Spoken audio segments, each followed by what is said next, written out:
Okay, friends, once again, welcome back and very good morning to everybody. I hope you all are safe. Your family member, your relative, your parents, your friends, all are safe. And you are enjoying this new era, this new way of learning. Friends, we had almost finished the 60% of this syllabus. આમ 14 chapter છે પણ પહેલા 7 chapter થોડા વધારે મોટા છે. લગભગ 60 થી 65% જેવો સિલેબસ આજે ફિનિશ્ડ થશે. Chapter number 7 it is a quite interesting. આપણે જોયું ચેપ્ટર નંબર 7 ની અંદર એક છેલ્લો ટોપિક બાકી છે. ટોપિકનું નામ છે ટ્રાન્સફોર્મર. પણ એ સ્ટાર્ટ કરતા પહેલા આપણે આ ચેપ્ટરમાં શું શીખ્યા એ ફટાફટ એકવાર તમને કહી દઉં. નામ છે ઓલ્ટરનેટિંગ પ્રવાહ. એટલે આ ચેપ્ટરની અંદર આપણે એસી પરિપથો બનાવ્યા. એસી પરિપથનો મતલબ શું? તો કે ભાઈ કોઈ અવરોધ ઇન્ડક્ટર વગેરે સાથે જનરેટર એઝ અ સપ્લાય જો એસી જનરેટર જોડીએ તો એને એસી પરિપથ કહેવાય. સ્ટાર્ટિંગમાં માત્ર અવરોધ, માત્ર ઇન્ડક્ટર, માત્ર કેપેસિટર ધરાવતા પરિપથમાં જનરેટર જોડ્યા બાદ પ્રવાહનું મહત્તમ મૂલ્ય, પ્રવાહનું સૂત્ર, વોલ્ટેજ અને પ્રવાહ વચ્ચેનો કળા તફાવત, ફેઝર ડાયાગ્રામ અને વોલ્ટેજ અને પ્રવાહ સમય સાથે કઈ રીતે બદલાય એના આલેખો દોર્યા. ઉપરાંત દરેક કિસ્સામાં પાવર વ્યય, વાસ્તવિક પાવર અથવા સરેરાશ પાવર કેટલો થાય એ બધી વસ્તુ આપણે શોધી. ત્યારબાદ એ બધાનો બાપ એટલે કે આર, એલ અને સી શ્રેણીમાં હોય. આર, એલ અને સી શ્રેણીમાં હોય તો એવા સંજોગોમાં પરિપથમાં વહેતા પ્રવાહનું મહત્તમ મૂલ્ય અને વોલ્ટેજ અને પ્રવાહ વચ્ચેનો કળા તફાવત ની વાત પણ આપણે કરી. એ વસ્તુ બે રીતે ભણ્યા હતા. એક તો ફેઝર ડાયાગ્રામની મદદથી અને બીજું વિશ્લેષિક મેથડ સમીકરણની મદદથી. ફોર્ચ્યુનેટલી સમીકરણવાળી મેથડ એક્ઝામમાં નહીં પૂછાય, બોર્ડની એક્ઝામમાં, કારણ કે કેન્સલ ક્વેશ્ચનના લિસ્ટમાં એનું નામ છે. એટલે ફેઝર ડાયાગ્રામવાળી મેથડ વધારે મહત્વની થઈ ગઈ એવું કહી શકાય. ભલે મિત્રો એક્ઝામની અંદર, બોર્ડની એક્ઝામની અંદર અમુક વસ્તુ કેન્સલ કરી નાખી છે, પણ હું છે ને તમને બધું 100% ચલાવીશ. એ તમને ભવિષ્યમાં એન્જિનિયરિંગની અંદર, ગુજસેટની અંદર, નીટની અંદર કોઈને કોઈ જગ્યાએ કામ આવવાનું જ છે. પણ એવું બને કે હવે જે કેન્સલ્ડ પોર્શન હોય એ આપણા સિલેબસ પત્યા પછી હું એના લેક્ચર્સ લઉં. બાકી અત્યારે રનિંગ સિલેબસની અંદર હું એને કદાચ સ્કીપ કરી દઉં. મોટાભાગે થિયરીઓની ઈચ્છા એવી છે કે મારી બધી થિયરીઓ તો બધી સાથે કરાવી જ દેવી. થિયરીઓ બધી સાથે કરાવી દેવી એવી ઈચ્છા છે. કદાચ અમુક ન્યુમેરિકલ્સ આપણે જે કેન્સલ્ડ છે એ ન્યુમેરિકલ્સ આપણે સિલેબસ પત્યા પછી કરાવીશ. પણ હું કરાવીશ બધું, કારણ કે તો જ મને અને તમને સંતોષ થશે. પણ તમે એક્ઝામ પોઈન્ટ ઓફ વ્યૂ જે વસ્તુ બોર્ડવાળાએ કીધી છે એને ધ્યાનમાં રાખી અને પ્રિપેરેશન કરજો.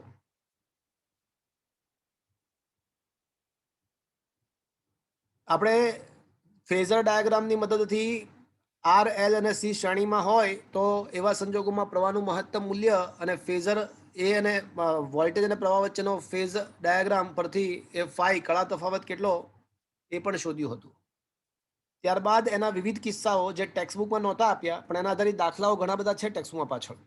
તો એના વિવિધ કિસ્સાઓનો એક પેજ મેં તમને અલગથી 15મું પેજ આપણી થિયરીમાં છે એ આપ્યું છે, જેમાં બધા જ કિસ્સાઓ આપેલા છે. અને એના પર આધારિત દાખલાઓ પણ લગભગ 13મા દાખલાથી લગભગ 21મા દાખલા સુધી જે દાખલાઓ છે ને બધા એ એના પર આધારિત છે, અલગ અલગ કિસ્સાઓ પર. સ્વાધ્યાયના 13માંથી 21મા સુધીના દાખલાઓ મોટા ભાગે એના પર આધારિત છે. ત્યારબાદ ખૂબ જ મહત્વની વાત, રેઝોનન્સ કોને કહેવાય, એટલે કે અનુનાદ કોને કહેવાય, અનુનાદીય આવૃત્તિ અને હાફ પાવર બેન્ડવિથ અને ક્યુ ફેક્ટર. બેન્ડવિથ અને ક્યુ ફેક્ટરની બહુ મજાની વાત ટ્યુનિંગ દરમિયાન કઈ રીતે થાય એ બધી આખો એક લેક્ચર મસ્ત લીધો હતો. અને ખરેખર એ લેક્ચર તમારે એકવાર ફરીવાર દેખવો જોઈએ, જેની અંદર ટ્યુનિંગ કઈ રીતે થાય, ક્યુ ફેક્ટર શું છે, બેન્ડવિથ શું છે, એની સંપૂર્ણપણે વાતચીત મેં કરેલી છે.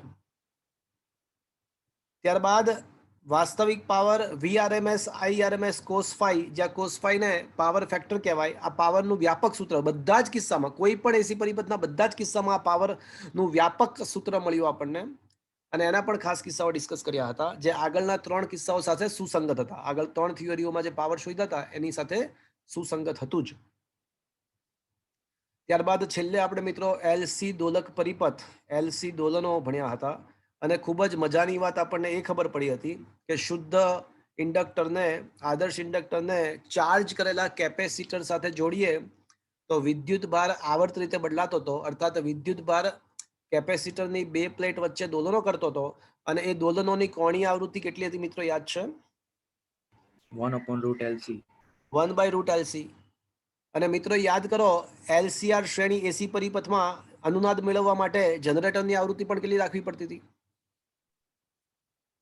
1/√LC. એ પણ 1/√, જનરેટરની કોણીય આવૃત્તિ પણ 1/√LC હોય ત્યારે અનુનાદ થતો હતો. તો થવો જ જોઈએ ને, કારણ કે અનુનાદની વ્યાખ્યા જ તો એ છે કે જ્યારે તંત્રની પ્રાકૃતિક આવૃત્તિ જેટલી જ આવૃત્તિ બાહ્ય પરિબળની થઈ જાય, એટલે અહીંયા બાહ્ય પરિબળ તરીકે જનરેટર, તો જો તંત્રની પ્રાકૃતિક આવૃત્તિ અને બાહ્ય પરિબળની આવૃત્તિઓ સમાન થઈ જાય તો એ વખતે કંપ વિસ્તાર, અહીંયા પ્રવાહનો કંપ વિસ્તાર મહત્તમ બનવો જ જોઈતો હતો. આ ઘટનાને અનુનાદ કહે છે. તો એક અનુનાદની ઘટનાની વ્યાખ્યા, અનુનાદીય આવૃત્તિનું સૂત્ર તો બહુ પહેલા મેળવી નાખ્યું હતું, પણ અનુનાદની વ્યાખ્યાનું સમાધાન છેક લાસ્ટ લેક્ચરમાં થયું હતું.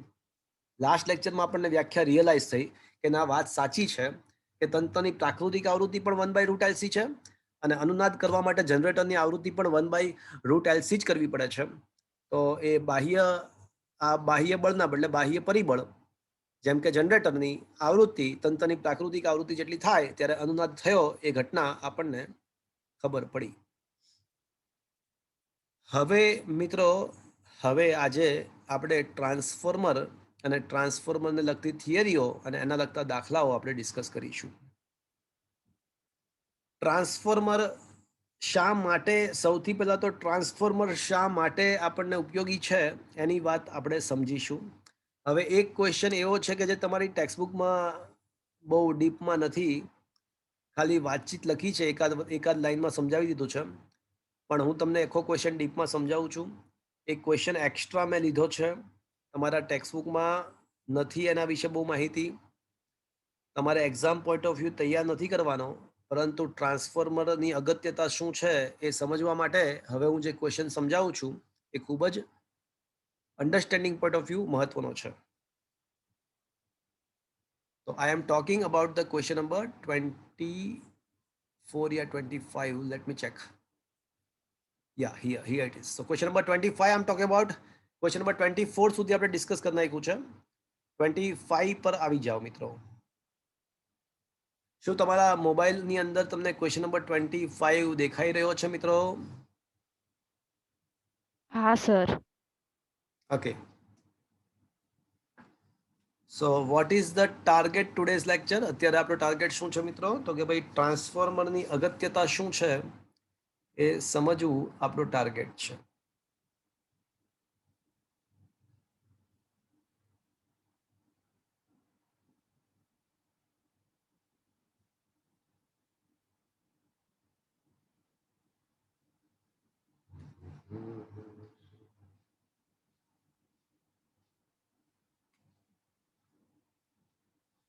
Okay.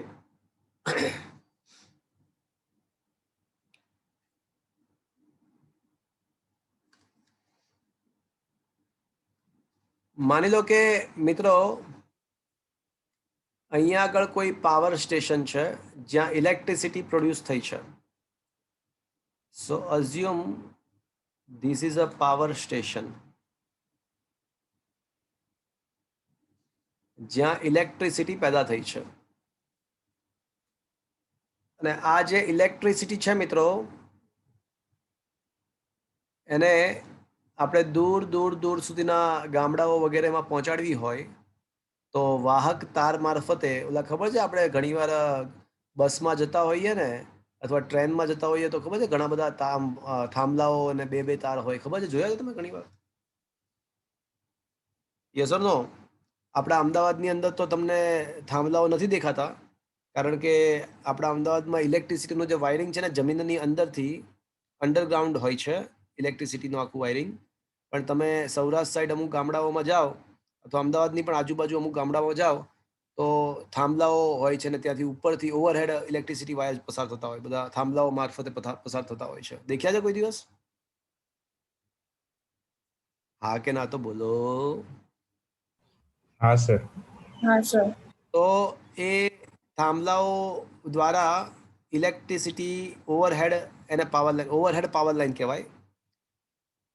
તો એ પાવર લાઇન્સ દ્વારા પાવર સ્ટેશનમાં ઉદ્ભવતા પાવરને જે તે સ્થળે જે તે ગામડાઓમાં મોકલવામાં આવે છે. પણ વિચારો આ તારની લંબાઈ કેટલી હશે? તો કિલોમીટર્સના ક્રમની હોય. શા માટે? કારણ કે પાવર સ્ટેશનથી ગામડાઓ સુધીનું અંતર કિલોમીટરના ક્રમનું હોય. એટલે જ્યાં આગળ આ પાવર વાપરવો છે, અહીંયા આગળ એ પાવર વપરાશે. આ કોઈ જ્યાં પાવર મોકલવો છે તો આ ડેસ્ટિનેશન છે એવું કહી શકાય, કોઈ ગામડું, તો ત્યાં આગળ આ પાવર વપરાશે. એટલે પ્રવાહ માની લો કે આ પ્લસ છે, અત્યારે આ માઇનસ છે, તો પ્રવાહ અહીંથી દાખલ થાય ને અહીંયા ફરીને પાછો વપરાઈને પાછો આવી જાય, વપરાઈને પાછો આવી જાય.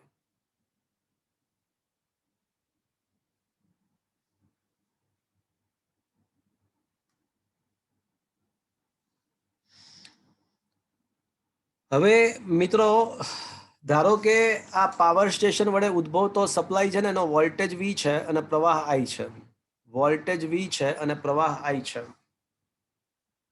સપ્લાયમાં ઉદ્ભવતો જે વોલ્ટેજ છે ને એ V છે અને પ્રવાહ ધારો કે I છે. હવે આ જે અવરોધ છે, આ જે વાહકતા છે ને ખૂબ જ લાંબો છે, એટલે એનો અવરોધ પણ ખૂબ જ મોટો હોવાનો, કારણ કે અવરોધ ચલે છે લંબાઈ. તો અવરોધ જો ખૂબ જ મોટો હોય તો એ પાવર લાઇનમાંથી જ્યારે પ્રવાહ પસાર થશે ત્યારે પાવર લાઇન વડે વેડફાતો પાવર પણ ખૂબ જ વધી જશે, કારણ કે અવરોધ લંબાઈ પર આધારિત છે. લંબાઈ ખૂબ જ મોટી હોવાથી અવરોધ પણ વધી જાય. અવરોધ વધી જાય તો વેડફાતો પાવર, ઉદ્ભવતો પાવર અલગ વસ્તુ છે, પણ વેડફાતો પાવર પણ વધી જશે. તો એનો મતલબ એવો થયો કે પાવર સ્ટેશનમાંથી જે પાવર આપણે ઉત્પન્ન કરીશું એ પૈકીનો ઘણો બધો પાવર તો ઉષ્મા સ્વરૂપે જ ડેસ્ટિનેશન સુધી પહોંચતા પહેલા જ વેડફાઈ જશે, કારણ કે પાવર લાઇનનો અવરોધ મોટો હોય તો I² R અનુસાર ઉષ્મા ઉર્જા પણ વધી જાય. એટલે ઘણો બધો પાવર તો આપણે સોર્સથી, ઉત્પાદકથી, પાવર સ્ટેશનથી ડેસ્ટિનેશન સુધી પહોંચાડીએ એ પહેલા જ વેડફાઈ જશે. અને આખા ઇન્ડિયામાં જો આવો ખોટે ખોટો વ્યય થાય તો બહુ મોટો લોસ જાય. એટલે એવું ના ચાલે. તો એક રસ્તો છે. રસ્તો એ છે કે આ પાવર સ્ટેશનમાંથી જેવો પાવર ઉત્પન્ન થાય છે એને પાવર લાઇન્સમાં મોકલતા પહેલા જ એક કોઈ પર્ટિક્યુલર એવા સાધનોનો યુઝ કરીએ કે જેમાં વોલ્ટેજ વધી જાય. અહીંયા આગળ જે વોલ્ટેજ ઇનપુટમાં આવે છે એના ઇનપુટમાં, એના કરતાં એના આઉટપુટના વોલ્ટેજ વધી જાય તો એ વોલ્ટેજ એસી વોલ્ટેજ વધારી આપતા સાધનને સ્ટેપ અપ ટ્રાન્સફોર્મર કહે છે. હવે આવું વધારવાથી બેનિફિટ શું થાય? તો બેનિફિટ એ થાય કે ટ્રાન્સફોર્મર આદર્શ હોય ને તો એવા સંજોગોમાં ઇનપુટમાં જે પાવર આવશે એટલો જ પાવર આઉટપુટમાં આવશે. એટલે પાવર ઇનપુટમાં કેટલો પાવર આવે તો કે P બરાબર VI. તો આદર્શ ટ્રાન્સફોર્મરની અંદર ઇનપુટમાં જેટલો VI આવશે એટલો જ આઉટપુટમાં VI આવશે. પણ ટ્રાન્સફોર્મરની અંદર એવી કંઈક ગોઠવણ થયેલી હોય કે આઉટપુટ વોલ્ટેજ ઇનપુટ ભલે V હોય પણ આઉટપુટ વોલ્ટેજ ખૂબ જ વધી જાય. હવે મિત્રો વિચાર કરો કે V' છે ને એ 100 ગણો છે, V કરતા 100 ગણો છે, તો પ્રવાહ જખ મારીને કેટલો થઈ જશે? I'. 100 ગણો ઓછો થઈ જશે. હા, કારણ કે વોલ્ટેજ અને આદર્શ જો પાવર છે ને એક પ્રકારે ઉર્જા છે, જૂલ પ્રતિ સેકન્ડ. એટલે જો આદર્શ ટ્રાન્સફોર્મર હોય ને તો એ ઉર્જાનો બહુ ખાસ વ્યય ના કરે. ઇનપુટમાં જેટલી ઉર્જા આવે એટલી જ આઉટપુટમાં રહે. એટલે V × I અચળ રહેશે. હવે V × I અચળ છે તો મિત્રો એવા સંજોગોમાં જો વોલ્ટેજમાં આપણે 100 ગણો કરી નાખીએ તો પછી ફરજિયાત આપણે પ્રવાહને શું કરવું પડશે? 100 માં ભાગનો. હા, 100 ભાગનો થાય. એટલે જો હું કોઈ રીતે વોલ્ટેજ વધારી આપું ને ટ્રાન્સફોર્મર આવું કરી શકશે, તો પ્રવાહ ખૂબ ઘટી જશે. અને પ્રવાહ જો ખૂબ જ ઘટી જાય ને તો વેડફાતો પાવર તો હાવ એટલે હાવ ઘટી જશે. કારણ કે માની લો કે પ્રવાહ 100 ભાગનો થયો તો 100 નો વર્ગ તો 10,000 થાય. તો વેડફાતો પાવર તો 10,000 ભાગનો થઈ જાય. એટલે વેડફાતો પાવર તો હાવ ઘટી જાય. શું મિત્રો આ સમજમાં આવ્યું? આ સમજમાં આવ્યું મિત્રો? હા સર. આમ જો આપણે સ્ટેપ અપ ટ્રાન્સફોર્મરનો યુઝ કરીએ, યાદ રાખજો મિત્રો, ટ્રાન્સફોર્મર માત્ર એસી પર જ કામ કરી શકે છે, એ ડીસી પર કામ નથી કરી શકતા. this whole thing is possible only in the AC voltage. અને એટલા માટે જ તો આખા વર્લ્ડની અંદર સપ્લાય તરીકે એસીનો જ યુઝ થાય છે. કારણ કે એક સ્થળેથી બીજા સ્થળે મોકલીએ તો એસી વોલ્ટેજમાં જ પાવર વ્યય આપણે સહેલાઈથી ઘટાડી શકીએ છીએ. ડીસી વોલ્ટેજમાં આ કામ થઈ શકતું નથી. એટલા માટે જ તો આખા વર્લ્ડમાં પાવર ટ્રાન્સમિશન માટે તો એસી વોલ્ટેજનો જ યુઝ થાય છે. સ્ટેપ અપ ટ્રાન્સફોર્મર વડે વોલ્ટેજ ખૂબ જ વધારવામાં આવે છે. પરિણામ સ્વરૂપ પ્રવાહ એટલો જ ઘણો ઘટી જાય છે અને પ્રવાહ વ્યય, પાવર વ્યય I²R અનુસાર તો હાવ ઘટી જશે. એટલે મોટા ભાગનો પાવર જનરેટરમાં જે પાવર ઉત્પન્ન થશે એ મોટા ભાગનો પાવર આપણને ડેસ્ટિનેશન સુધી પહોંચશે. પણ એક પ્રોબ્લેમ છે, હવે ડેસ્ટિનેશન પાસે જે વોલ્ટેજ મળશે કેવા હશે? ડેસ્ટિનેશન પાસે જે વોલ્ટેજ મળશે એ કેવા હશે? બોલો. અહીંયા આગળ સોર્સ પાસે છે ને આપણે સ્ટેપ અપ કરેલું છે. સ્ટેપ અપ એટલે વોલ્ટેજ ખૂબ જ વધારેલો છે. એટલે હવે ડેસ્ટિનેશન પાસે ખૂબ જ હાઈ વોલ્ટેજ આવશે. અને આવો હાઈ વોલ્ટેજ સીધો ઘરમાં આપી દીધો હોય, રેફ્રિજરેટર, ટેલિવિઝન, કોમ્પ્યુટર એવું બધું હોય, એવા ઘરમાં સીધો આવો ખૂબ જ હાઈ વોલ્ટેજ આપી દઈએ તો શું થાય? Short circuit. તો આખો પરિપથ ડિસ્ટ્રોય થઈ જાય, શોર્ટ સર્કિટ થાય, નુકસાન થાય ઘરમાં. તો આવું નુકસાન ના થાય એના માટે હજી એક કામ કરવું પડશે. એટલે ઘરમાં યુઝ કરતા પહેલા અહીંયા વળી પાછું એક ટ્રાન્સફોર્મર રાખવું પડશે. ઘરમાં યુઝ કરતા પહેલા અહીંયા આગળ વળી પાછું એક ટ્રાન્સફોર્મર રાખવું પડશે. અને એ ટ્રાન્સફોર્મર શું કરશે મિત્રો? એ શું? વોલ્ટેજ ઘટાડશે. વોલ્ટેજ ઘટાડી દેશે. and that is what is called the step down transformer. શું મિત્રો આ સમજમાં આવ્યો? એટલે આપણા ઘરની આસપાસ ખબર છે ઘણી જગ્યાએ આમ પેટી જેવું હોય, નાનું ઘર જેવું બતાવે ને એમાં આમ ખોપડી દોરી હોય, ડેન્જર ને એવું લખ્યું હોય, 550 કિલોવોલ્ટ ને 200 કિલોવોલ્ટ ને એવું લખ્યું હોય, 2 કિલોવોલ્ટ ને એવું લખ્યું હોય. તો ત્યાં આગળ શું થતું હોય ખબર પડી મિત્રો? આપણા ઘરમાં સપ્લાય વાપરતા પહેલા ત્યાં સ્ટેપ ડાઉન સબસ્ટેશન હોય, ત્યાં સ્ટેપ ડાઉન થઈ જાય. એટલે પાવર જ્યાં સુધી ટ્રાન્સમિટ થતો હોય, ટ્રાન્સફર પાવર લાઇનમાં હોય, તો જ્યાં સુધી આ પાવર લાઇનમાં છે તો ત્યાં આગળ તેના વોલ્ટેજ ખૂબ જ વધારે છે. એટલે આ મિત્રો હવે તમને ખબર પડી, આ થાંભલાઓ વચ્ચે જે વાયર છે ને, એ વાયરમાં કેવો વોલ્ટેજ હશે? આપણા ઘરમાં આવતા પહેલા ઘટે પણ ત્યાં સુધી તો વાયરમાં છે ને, તો એ વાયરમાંથી પસાર થતી વખતે વોલ્ટેજ કેવા હશે મિત્રો? ઊંચા.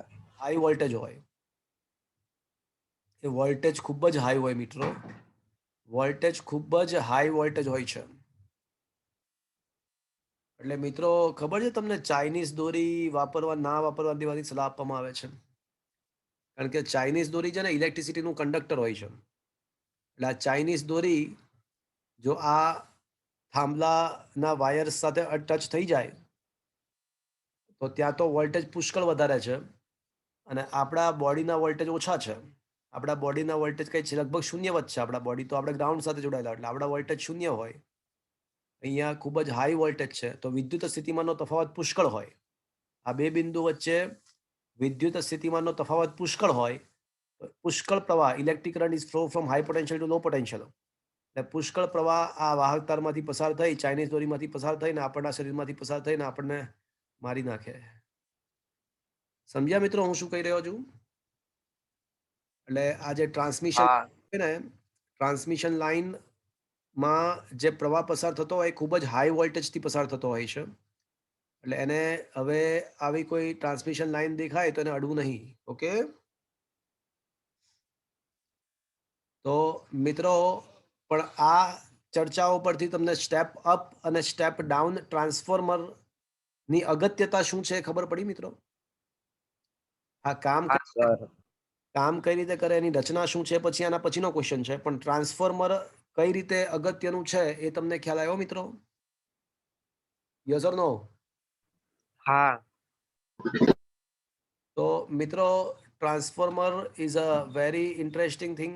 એના વડે આપણે એસી વોલ્ટેજને વધારી કે ઘટાડી શકીએ છીએ. તો ટ્રાન્સફોર્મરની મદદથી એસી વોલ્ટેજ વધઘટ થઈ શકે. હવે આપણે ટ્રાન્સફોર્મરની રચના અને એનો સિદ્ધાંત આપણે ભણીશું, અને પછી ટ્રાન્સફોર્મરની કાર્યવાહી વાળો જે ક્વેશ્ચન છે એ અગત્યનો 4 માર્ક્સનો પ્રશ્ન છે. તો મિત્રો આ જે 25મો ક્વેશ્ચન છે ને એ તો તમારા ટેક્સ્ટબુકમાં બહુ ડિટેલમાં નથી આપ્યો, પણ તમને ટ્રાન્સફોર્મરની કાર્યવાહી સારી રીતે સમજ પડે એવા હેતુથી મેં આ ક્વેશ્ચન તમને સમજાવ્યો છે. એટલે સિમ્પલ શબ્દોમાં પાવર ટ્રાન્સમિટ કરતા પહેલા વોલ્ટેજ વધારવું પડે, અને ઘરમાં આવતા પહેલા વોલ્ટેજનું મૂલ્ય પાછું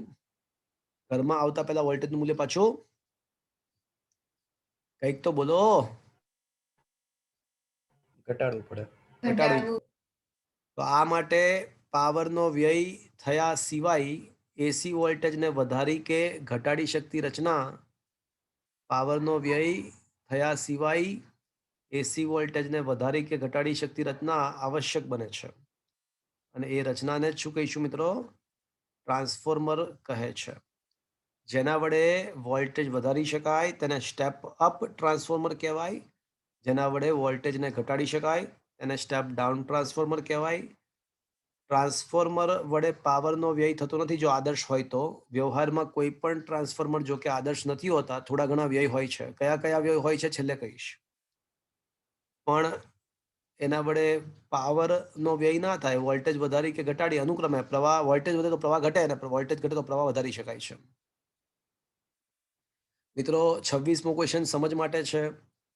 ટ્રાન્સફોર્મરનો સિદ્ધાંત અને રચના હવે હું તમને સમજાવું છું. મિત્રો કોઈએ ટ્રાન્સફોર્મર દેખ્યું છે મિત્રો? Anybody had seen the transformer?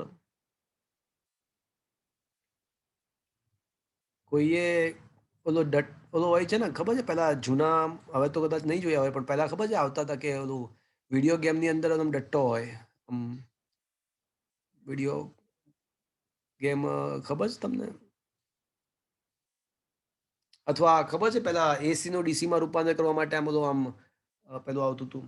અચ્છા જવા દો. કોઈની પાસે ચાર્જિંગ સેલ છે? રિચાર્જ થઈ શકે એવા સેલ છે? હા સર. ચાર્જેબલ સેલમાં તમે જે ચાર્જેબલ સેલમાં જે મશીન તમે યુઝ કરો છો ને એ થોડું ભારી હોય, જોયું છે તમે? જેમાં તમે સેલ નાખો છો હા સર. એ મશીનને તોડીને દેખ્યું કોઈ દિવસ?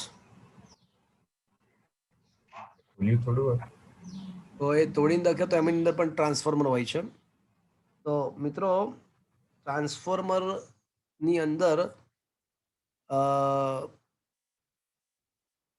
નરમ લોખંડ ની કોઈ દેખ્યું? મેં તો કોઈ પણ ટ્રાન્સફોર્મર તોડીને દેખેલું છે કોઈ દિવસ? ના. મમ્મી ધોકો લઈને દોડે. શું કહો છો? મમ્મી ધોકો લઈને દોડે. અચ્છા. તો મિત્રો ટ્રાન્સફોર્મર ની અંદર નરમ લોખંડ નો આખો ગર્ભ હોય. તમે જો અહીંયા તમને આડછેદ બતાવ્યા છે, એટલે ખરેખર છે ને આખું આમ સમઘન છે એવું વિચારો, અને વચ્ચે વચ્ચે પોલાણ છે. વચ્ચે આખું સમઘન છે, અને વચ્ચે આર પાર પોલાણ છે. આ બે આ તો ખાલી આડછેદ છે મિત્રો, આ તો ખાલી માત્ર આડછેદ છે. આ તો માત્ર આડછેદ જ છે. બાકી આખું સમઘન આકારનું હોય, અને આમ આગળ પાછળ આખું પોલાણ હોય. તો આ જે નરમ લોખંડનો જે સમઘન ભાગ છે એ છે ને ખરેખર આઈ આકાર અને ઈ આકાર. આઈ આકાર પણ બની જાય. જો આ આઈ આકારની પટ્ટીઓ, આ આઈ આકારની પટ્ટી અને ઈ આકારની પટ્ટી, આ ઈ આકાર, આમ ઈ અને ઘણીવાર પછી ઊંધો ઈ હોય, આ રીતે ઈ હોય. એટલે ઉપર નીચે ઈ આકાર, ઉપર નીચે ઈ આકાર અને આઈ આકારની પટ્ટીઓ એકબીજા ઉપર અવાહક, એકબીજા સાથે અવાહક સ્તર હોય અને આ રીતે એકબીજા ઉપર જોડી અને આખો નરમ લોખંડનો ગર્ભભાગ બનાવવામાં આવે છે. આવું કરવાનું પ્રયોજન યાદ છે ને મિત્રો? આ રીતે નરમ લોખંડનો ગર્ભ અનેક પટ્ટીઓમાં વિભાજિત કરીને બનાવવાનું કારણ શું હતું યાદ છે મિત્રો?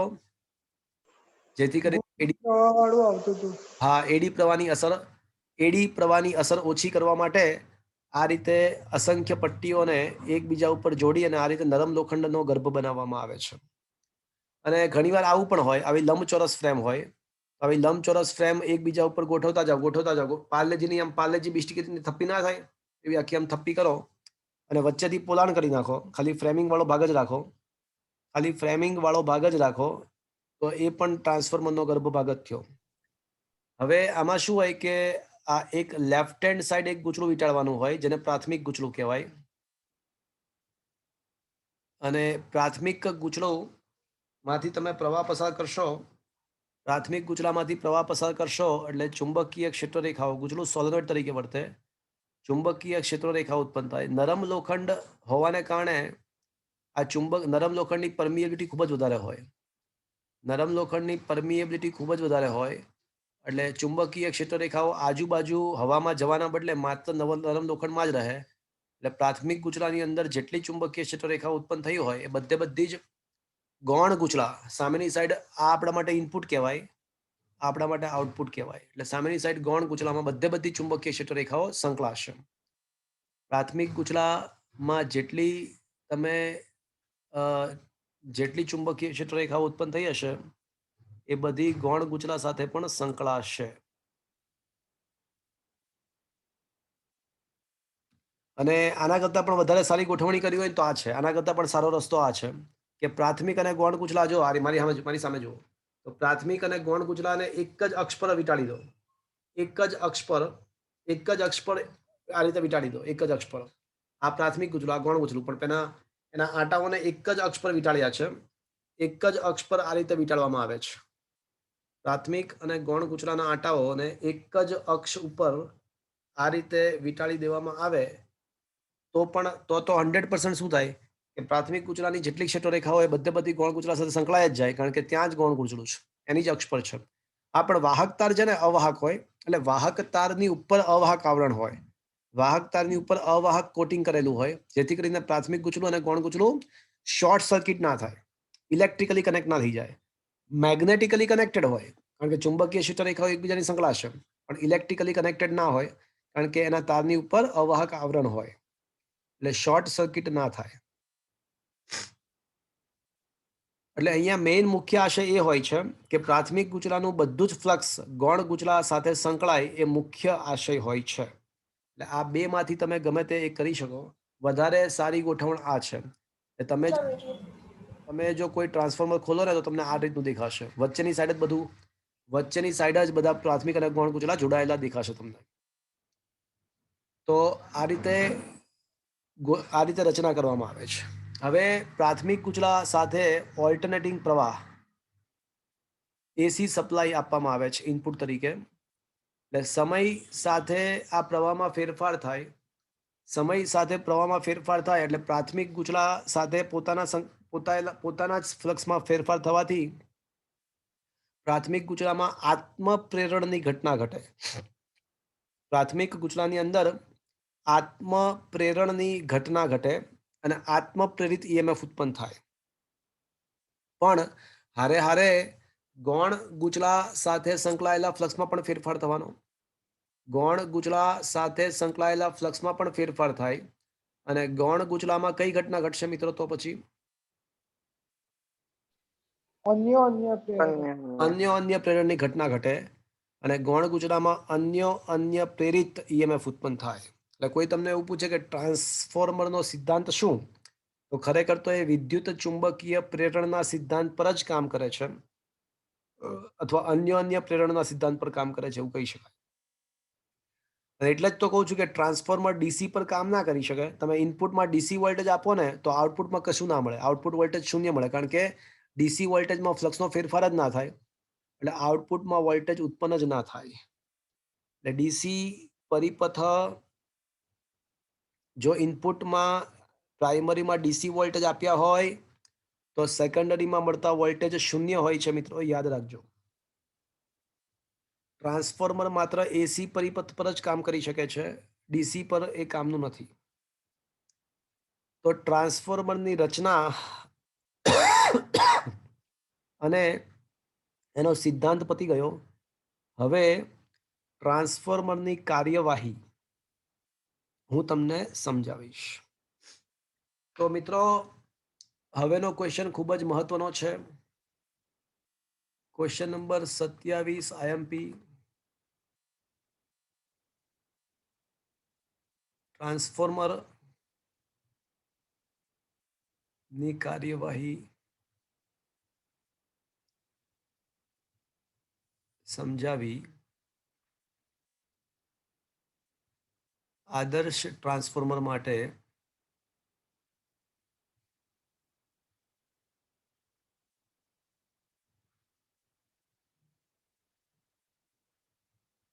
સાબિત કરો કે E secondary upon E primary is equals to N secondary upon N primary is equals to I primary upon I secondary is equals to R. તો આ સૂત્ર સાબિત કરવાનું છે આદર્શ ટ્રાન્સફોર્મર માટે. ઓકે,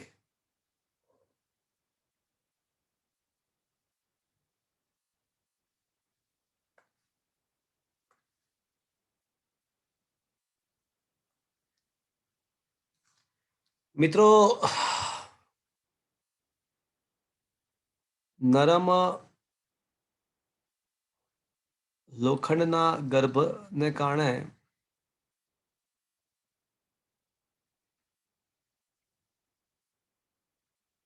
પ્રાથમિક ગૂંચળામાં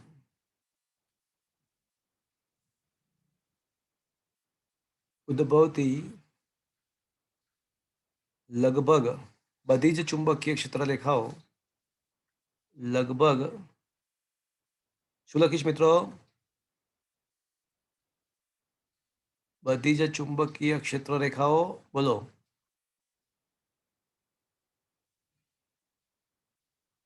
ગૌણ ગૂંચળા સાથે સંકળાશે.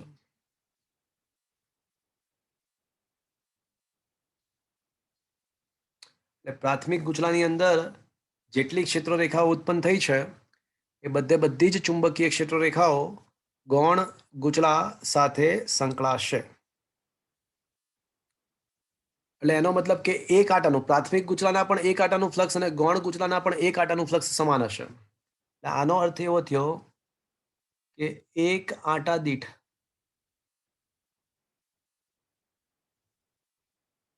ફ્લક્સ બંને ગૂંચળાઓમાં સમાન હોય.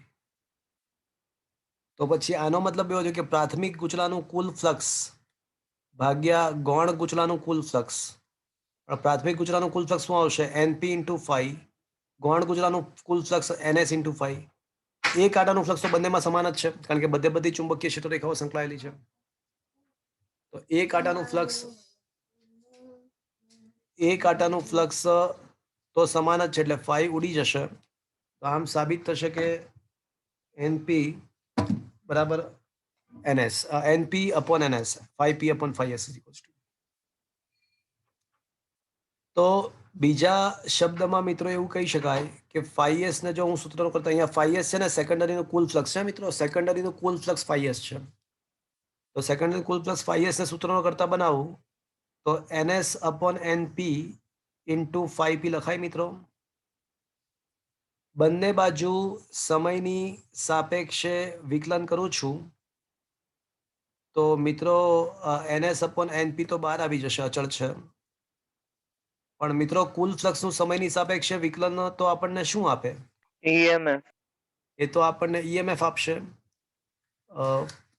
તો મિત્રો ચલો આને સમીકરણ નંબર 1 કહીએ આપણે. પરંતુ મિત્રો પ્રાથમિક ગુચલામાં પસાર થતા વિદ્યુત પ્રવાહમાં ફેરફાર થવાથી પ્રાથમિક ગુચલામાં આત્મપ્રેરિત EMF ઉત્પન્ન થશે અને ઋણ નિશાની અવગણી નાખીએ તો પ્રાથમિક ગુચલામાં ઉદ્ભવતું આત્મપ્રેરિત EMF તો d∅p/dt થશે અને ગૌણ ગુચલામાં ઉદ્ભવતું અન્ય અને પ્રેરિત EMF d∅s/dt. એક છોકરો પૂછતો હતો કે સાહેબ અહીંયા n ના આવે ઇન્ટુ n ના આવે કારણ કે આ 5p ને 5s એ ખરેખર તો કુલ ફ્લક્સ જ છે. સમગ્ર ગુચલા સાથે સંકળાતું કુલ ફ્લક્સ જ હોય તો પછી n વડે ગુણવાની જરૂર પડે નહીં. Is it clear friends? Is it okay? Yes sir. ચલો તો EP અને ES સમીકરણ નંબર 2 અને 3 ની કિંમત 1 માં મૂકી દઈએ તો આમ સાબિત થાય છે સમીકરણ 1 પરથી કે ES is equals two NS/NP into EP. તો બીજા શબ્દમાં કહી શકાય કે સેકન્ડરીના EMF એટલે કે વોલ્ટેજ ભાગ્યા પ્રાઇમરીના વોલ્ટેજ, સેકન્ડરીના આટાની સંખ્યા ભાગ્યા પ્રાઇમરીના આટાની સંખ્યા, અને આ ગુણોત્તરને ટ્રાન્સફોર્મેશન ગુણોત્તર, આ ગુણોત્તરને ટ્રાન્સફોર્મેશન ગુણોત્તર કહે છે. આ બધા જ પ્રકારના ટ્રાન્સફોર્મર માટે સાચું, ચાહે ટ્રાન્સફોર્મર આદર્શ હોય કે ના હોય. આ જે સૂત્ર છે એ બધા જ ટ્રાન્સફોર્મર માટે સાચું છે, ચાહે ટ્રાન્સફોર્મર આદર્શ હોય કે ના હોય. આ બધા જ ટ્રાન્સફોર્મર માટે સાચું છે.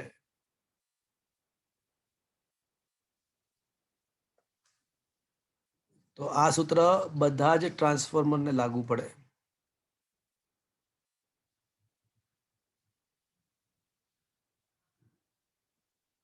જો R ગ્રેટર ધેન 1 હોય તો જો R ગ્રેટર ધેન 1 હોય ને મિત્રો તો શું થાય ખબર છે?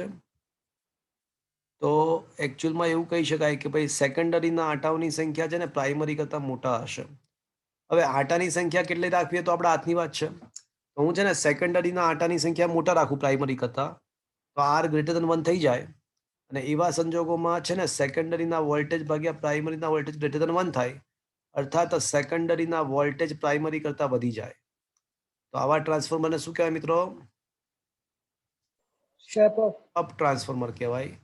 અને જો R ની કિંમત લેસ ધેન 1 હોય તો સેકન્ડરીના વોલ્ટેજ પ્રાઇમરી કરતાં ઘટી જાય અથવા પ્રાઇમરીના વોલ્ટેજ વધી જાય તો આને શું નહીં તો સેકન્ડરીના વોલ્ટેજ ઘટી જાય તો આને શું કહેવાય? Step down. તો સ્ટેપ અપ બનાવો કે સ્ટેપ ડાઉન બનાવો આપણા હાથની વાત છે. પ્રાથમિક અને ગૌણ ગુચલાના આટાઓની સંખ્યાની ગોઠવણી એ રીતે કરવાની કે આપણે સ્ટેપ અપ કે સ્ટેપ ડાઉન કરી શકીએ. સાદી ભાષામાં એકદમ સરળ કહું ને તો પ્રાઇમરીમાં આટાઓની સંખ્યા વધારે રાખીએ તો સ્ટેપ અપ બનશે અને પ્રાઇમરીમાં આટાઓની સંખ્યા ઓછી રાખીશું તો સ્ટેપ ડાઉન બનશે. પરંતુ જો મિત્રો આદર્શ ટ્રાન્સફોર્મર હોય, જો ટ્રાન્સફોર્મર આદર્શ હોય તો પછી એના ઇનપુટમાં આપણે જેટલો પાવર આપીશું એટલો જ પાવર આપણને પ્રાઇમરીનો જે પાવર હશે એટલો જ પાવર આપણને સેકન્ડરીમાં પાછો મળશે. જો પાવર કોઈ પણ પ્રકારનો પાવર વ્યય ના થતો હોય તો EP ઇન્ટુ IP એટલે પ્રાઇમરીનો power is equals to ES/IS સેકન્ડરીનો પાવર. તો હવે ES/EP શું થશે મિત્રો? તો IP/IS થશે.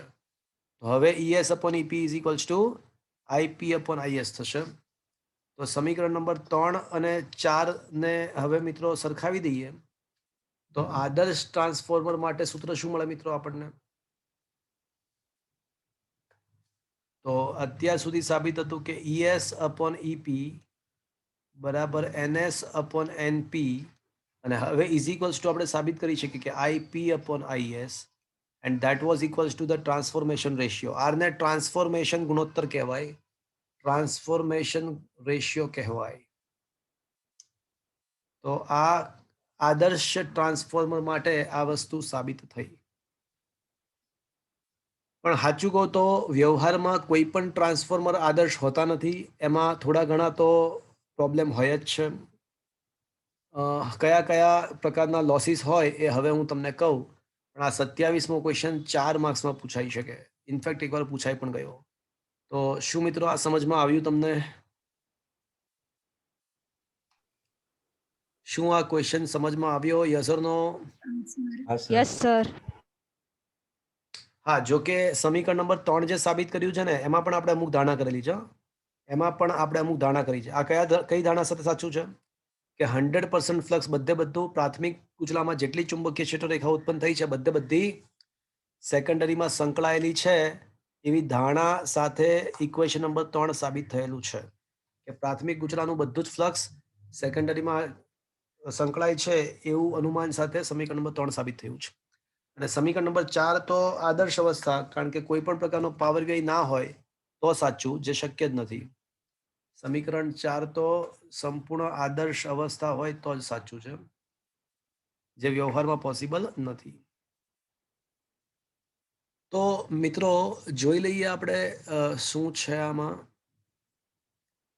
ટ્રાન્સફોર્મરની રચના અને સિદ્ધાંત ભણ્યા અને પછી એની સાબિતી પણ ભણ્યા. તો ફટાફટ દેખીએ. સિદ્ધાંત પહેલા ભણીએ. અન્ય પ્રેરણા સિદ્ધાંત પર કામ કરે છે. રચના: ટ્રાન્સફોર્મરમાં એકબીજાથી અલગ કરેલા બે ગર્ભ, બે કોઇલ, બે ગૂંચળાઓ હોય છે જેને નરમ લોખંડના ગર્ભ પર આકૃતિ પ્રમાણે એકબીજા ઉપર અથવા આકૃતિ બી પ્રમાણે અલગ અલગ ભાગો પર વીંટાળવામાં આવે છે. એકને પ્રાથમિક ગૂંચળું, બીજાને ગૌણ ગૂંચળું કહે છે, જેમાં આંટાની સંખ્યા અનુક્રમે n પ્રાઇમરી n સેકન્ડરી હોય છે. અને ઘણીવાર ટ્રાન્સફોર્મ માટે પ્રાથમિક ગૂંચળું ઇનપુટ તરીકે અને ગૌણ ગૂંચળું આઉટપુટ તરીકે ઓળખવામાં આવે છે. લોખંડનો ગર્ભ ભાગ ઘણા સ્તરો અંગ્રેજી અક્ષર I અને E આકારમાં મૂકી અને એકબીજા પર ગોઠવીને બનાવવામાં આવે છે.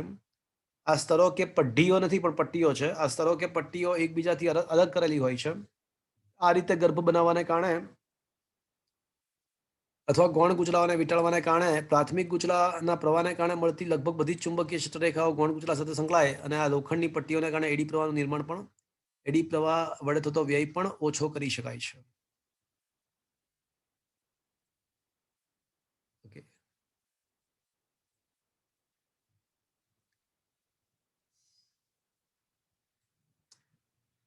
મિત્રો, ક્વેશ્ચન નંબર 27, ટ્રાન્સફોર્મરની કાર્ય પદ્ધતિ લખો. આદર્શ ટ્રાન્સફોર્મર માટે પાવરના સૂત્રનો ઉપયોગ કરીને સાબિત કરો કે સમથિંગ. આપણે આદર્શ ટ્રાન્સફોર્મર વિચારીશું કે જેમાં પ્રાથમિક અને ગૌણ ગૂંચળામાં અવગણી શકાય તેટલો અવરોધ છે અને બધું જ ફ્લક્સ, પ્રાથમિક ગૂંચળાનું બધું જ ફ્લક્સ ગૌણ ગૂંચળા સાથે સંકળાય છે. ગૌણ ગૂંચળાનો સિમ્બોલ S અને પ્રાથમિક ગૂંચળાનો સિમ્બોલ P સાથે સંકળાયેલા ફ્લક્સ અનુક્રમે કુલ ફ્લક્સ અનુક્રમે φS અને φP છે. તો φS upon φP બરાબર NS upon NP થાય. શું કામ? કારણ કે એક આટાનું ફ્લક્સ તો બંનેમાં સમાન છે એટલે ઉડી જશે. ખરેખર તો NS φ NP φ કેન્સલ એટલે NS upon NP. પ્રાથમિક ગૂંચળાને એસી પ્રાપ્તિ સ્થાન સાથે જોડેલું હોવાથી સમય સાથે બદલાતો હોય તેવો પ્રવાહ હોય છે. તેથી પ્રાથમિક ગૂંચળા સાથે સંકળાયેલા ચુંબકીય ફ્લક્સ અને પરિણામ સ્વરૂપે ગૌણ ગૂંચળા સાથે સંકળાયેલા ચુંબકીય ફ્લક્સમાં સતત ફેરફાર થાય અને એને કારણે પ્રેરિત વોલ્ટેજ ઉત્પન્ન થાય ફેરેડેના નિયમ અનુસાર. તો એ પ્રેરિત voltage is equals two EP બરાબર d phi p by dt અને ES બરાબર d phi s by dt. પરંતુ સમીકરણ નંબર 1 પરથી તો phi s is equals two NS upon NP into phi બંને બાજુ વિકલન કર્યું અને સમીકરણ આગળ ઉપયોગ કર્યા તો ES upon EP બરાબર NS upon NP બરાબર R સાબિત થયું. R ને ટ્રાન્સફોર્મેશન ગુણોત્તર કહેવાય. વાત થઈ ગઈ. સ્ટેપ અપ માટે R greater than 1 ને સ્ટેપ ડાઉન માટે R less than 1. ઉપરોક્ત સમીકરણ સાબિત કરતી વખતે આપણે એવું માની ચાલ્યા છીએ કે અવરોધો ખૂબ જ ઓછા છે, ફ્લક્સ સંપૂર્ણપણે સંકળાય છે એટલે ગર્ભમાંથી ફ્લક્સ છટકી જતું નથી અને સેકન્ડરીનું મૂલ્ય ઓછું, પ્રવાહનું મૂલ્ય ઓછું છે. પણ આપણે એવું ધારી લઈએ કે ટ્રાન્સફોર્મર આદર્શ પણ છે, ઉર્જાનો બિલકુલ વ્યય થતો નથી, તો ઇનપુટ પાવર બરાબર આઉટપુટ પાવર થશે. તો એવા સંજોગોમાં ઉપરયુક્ત સમીકરણ નીચે પ્રમાણે પણ લખી શકાય. ES upon EP બરાબર NS upon NP is equals to IP upon IS is equals to R. પણ આ જે સૂત્ર છે માત્ર આદર્શ ટ્રાન્સફોર્મર માટે જ લાગુ પાડી શકાય. જો કે વ્યવહારમાં શુદ્ધ આદર્શ ટ્રાન્સફોર્મર શક્ય હોતા નથી. તો મિત્રો ક્વેશ્ચન નંબર 27 સમજમાં આવ્યો. 4 માર્ક્સમાં પૂછાઈ શકે છે આ question. Is it clear? Yes or no? હા sir. Okay. Question number 28 sir. માં આવી શકે કે ટ્રાન્સફોર્મરમાં વ્યવહારમાં જે ટ્રાન્સફોર્મર હોય એમાં ઉર્જાનો કઈ રીતે વ્યય થતો હોય છે, ઉર્જાનો કઈ રીતે વ્યય થતો હોય છે તે સમજાવો. તો મિત્રો વ્યવહારમાં જે ટ્રાન્સફોર્મર હોય એમાં 4 પ્રકારે ઉર્જાનો વ્યય થતો હોય છે. સૌથી પહેલું ફ્લક્સ લીકેજ. એટલે આપણે એવું અનુમાન સાથે ચાલ્યા છીએ કે પ્રાથમિક ઉચલામાં જેટલું ફ્લક્સ છે બધું સેકન્ડરીમાં સંકળાય એ 100% એવું હોતું નથી. થોડુંક ઘણું ફ્લક્સ તો છટકી જ જતું હોય છે, એટલે થોડોક તો ફ્લક્સ લીક થઈ જ જતું હોય છે. એટલે પ્રાથમિક ગુચલા સાથે સંકળાયેલી બધી જ ચુંબકીય ક્ષેત્રરેખાઓ 100% સેકન્ડરી સાથે સંકળાય એવું શક્ય હોતું નથી. તો આ પહેલો વ્યય. બીજો વ્યય આપણે એવું માનીને ચાલ્યા હતા કે ભાઈ અવરોધ છે જ નહીં, પણ વ્યવહારમાં એવા કોઈ વાયર જ એવા કોઈ વાહકતાર શક્ય જ નથી કે જેને બિલકુલ અવરોધ ના હોય. એટલે પ્રાથમિક અને ગૌણ ગુચલાના જે વાયર્સ છે, વાઇન્ડિંગ છે, એને થોડો ઘણો તો અવરોધ હોવાનો જ. થોડા ઘણા ઉર્જા ઉષ્મા સ્વરૂપે I²R સૂત્ર અનુસાર થોડીક તો ઉર્જા ઉષ્મા સ્વરૂપે વેડફવાની. એટલે વાઇન્ડિંગના અવરોધ, વાઇન્ડિંગ એટલે ગુચડું, ગુચલાના અવરોધને કારણે પણ થોડી ઘણી ઉષ્મા વ્યય પામે. ત્રીજી વસ્તુ, આપણે નરમ લોખંડનો ગર્ભ પટ્ટીઓ વડે વિભાજિત કરીને બનાવ્યો છે, એટલે એડી પ્રવાહની અસર આપણે ઓછી કરી શકીએ છીએ, પણ 100% અટકાવી શકતા નથી. એટલે લોખંડના ગર્ભની અંદરની સાઈડ પણ એડી પ્રવાહો ઉત્પન્ન થશે, જેને કારણે પણ I²R લોખંડનો ગર્ભ પણ ગરમ થશે પોતાના એડી પ્રવાહને કારણે. એટલે એ પણ એક પ્રકારે ઉર્જાનો વ્યય જ છે. એડી પ્રવાહને કારણે પણ થોડી ઘણી ઉર્જા વપરાશે. છેલ્લી વસ્તુ જે ખૂબ જ સરસ છે મિત્રો, અહીંયા એસી પ્રવાહ છે, એટલે પ્રવાહ બંને દિશામાં વહેતો હશે, એટલે મેગ્નેટાઇઝેશન અને ડિમેગ્નેટાઇઝેશન બંને પ્રક્રિયા થશે. અહીંયા આગળ પ્રવાહ બંને દિશામાં વહે છે, એટલે લોખંડના ગર્ભમાં ચુંબકીય ફ્લક્સ પ્રસ્થાપિત પણ થાય, એટલે કે મેગ્નેટાઇઝેશન પણ થાય, અને પાછું વયું પણ જાય, ડિમેગ્નેટાઇઝેશન પણ થાય. એટલે આવા સતત મેગ્નેટાઇઝેશન ડિમેગ્નેટાઇઝેશનને કારણે એક પ્રકારે હિસ્ટેરિસિસ સાયકલ રચાશે. યાદ કરો 5મું ચેપ્ટર હિસ્ટેરિસિસ વક્ર. અને છે કોઈ માઇકા લાલ કોઈને કહેશે કે હિસ્ટેરિસિસ વક્ર વડે ઘેરાતું ક્ષેત્રફળ શું આપે છે? ઉર્જાનો વ્યય એકમ HV. H/B એકમ કદ દીઠ ઉર્જાનો વ્યય આપે છે. તો હિસ્ટેરિસિસ સાયકલ વડે ઘેરાતું ક્ષેત્રફળ એકમ કદ દીઠ ઉર્જાનો વ્યય આપે છે. એટલે આ રીતે હિસ્ટેરિસિસ વક્ર પૂરો થવાથી પણ થોડો ઉર્જાનો વ્યય થાય છે. એટલે આમ ટ્રાન્સફોર્મરની અંદર 4 પ્રકારના વ્યય હોય. ફ્લક્સ લીક થઈ જાય એટલે, વાઇન્ડિંગના અવરોધને કારણે, એડી પ્રવાહને કારણે અને હિસ્ટેરિસિસ વક્રને કારણે. તો શું મિત્રો આ સમજમાં આવ્યું? Is that clear friends? હા સર. તો અહીંયા આગળ આ સમગ્ર ચેપ્ટરની થિયરીઓ સંપૂર્ણપણે ફિનિશ્ડ થાય છે. મિત્રો, આ છેલ્લો 15મો પેજ તો ખૂબ જ મહત્વનું છે, પણ એની વાત આપણે ઓલરેડી કરી ચૂક્યા છીએ. મિત્રો, દાખલાઓ લઈએ. જો કે જેટલા દાખલાઓ બાકી છે બધા જ કેન્સલ્ડ પોર્શનમાંથી જ છે. બાકી જે તમારી એક્ઝામમાં આવવાના છે બધા દાખલાઓ તો પતી ચૂક્યા છે, પણ હવે આ ચેપ્ટરમાં આપણે અધૂરું નથી છોડતા, બધું પૂરું કરીએ છીએ. આવતા ચેપ્ટરથી કદાચ કેન્સલ્ડ દાખલાઓ છે ને એ આપણે સિલેબસ પત્યા પછી 8મા ચેપ્ટરથી એવું કરીશું કે સિલેબસ પત્યા પછી આપણે એક દાખલો ગણાવીશ, સંપૂર્ણ કરાવીશ, પણ સિલેબસ પત્યા પછી કરીશું. તો હાલના તબક્કે 7મું ચેપ્ટર તો આપણે પૂરું કરીએ. કદાચ એકાદ બે દાખલાઓ હું નહીં કરાવું અત્યારે, એ પછી કરીશું. તો મિત્રો, થોડાક દાખલાઓ હજી બાકી છે તો એ પૂરા કરીએ.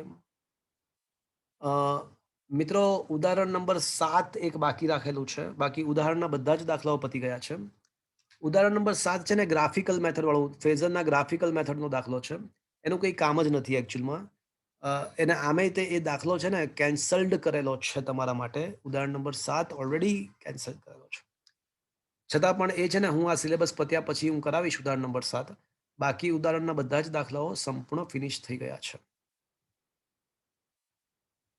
મિત્રો, ઉદાહરણ નંબર 7 સિવાય ઉદાહરણના બધા જ દાખલાઓ થઈ ગયા છે. સ્વાધ્યાયના દાખલાઓમાં જો શું સ્વાધ્યાયના 1 થી 11 પતી ચૂક્યા છીએ મિત્રો? જો તો કે ભાઈ કોઈ બાકી જ વચ્ચે કોઈ કહેશે મને? પતી ગયા છે. સ્વાધ્યાયના 1 થી 11 બધા જ પતી ગયા છે. સ્વાધ્યાયના 12મા દાખલા પર આવો મિત્રો. 12th ન્યુમેરિકલ પર આવી જાઓ.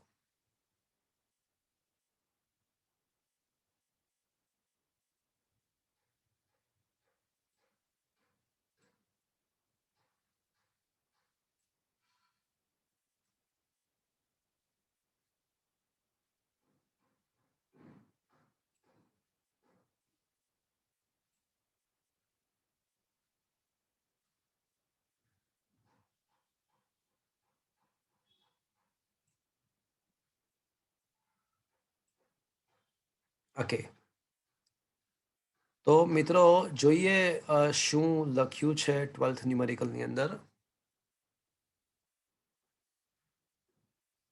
જુઓ તો રકમ એવી આપી છે કે 20 મિલી હેનરી નું ઇન્ડક્ટર 50 માઇક્રો ફેરેડે કેપેસિટન્સ ધરાવતા એલસી પરિપથમાં પ્રારંભમાં કેપેસિટરનો વિદ્યુત ભાર 10 મિલી કુલમ્બ છે. એનો મતલબ કે પ્રારંભમાં કેપેસિટર સંપૂર્ણપણે ચાર્જ કરેલ અવસ્થામાં છે અને પરિપથમાં કોઈ અવરોધ નથી એટલે આદર્શ ઇન્ડક્ટર છે. પરિપથમાં કોઈ પણ અવરોધ નથી એટલે આદર્શ અવસ્થામાં છે. તો મિત્રો અને એવું લખ્યું છે કે ટી બરાબર 0 સમયે આ કેપેસિટરને ઇન્ડક્ટર સાથે પરિપથ પૂર્ણ કરેલ છે. તો એનો મતલબ એવો થયો કે મિત્રો આ કયા પરિપથનો ક્વેશ્ચન, કયા ટોપિક એલસી પરિપથ. સી પરિપથ. એક્ઝેક્ટલી એલસી પરિપથનો ક્વેશ્ચન થઈ ગયો. શું મિત્રો આ સમજમાં આવી ગયો? તો હવે એક પછી એક ક્વેશ્ચન જોઈએ. ક્વેશ્ચન નંબર એ શું છે? તો કે ભાઈ પ્રારંભિક સંગ્રહિત ઉર્જા કેટલી અને શું એલસી? હાફ સીવી સ્ક્વેર જેટલી. હા, હાફ સીવી સ્ક્વેર કરાય પણ એવું ના કરાય. એના બદલે શું કરાય? આપણી પાસે two square by two C. હા, આપણી પાસે વી નથી એટલે આપણે કરવું જોઈએ ક્યુ સ્ક્વેર બાય 2c.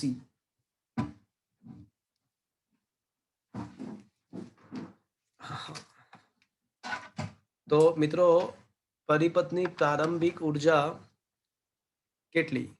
તો કે ભાઈ હાફ સીવી સ્ક્વેર તો ના કરી શકાય,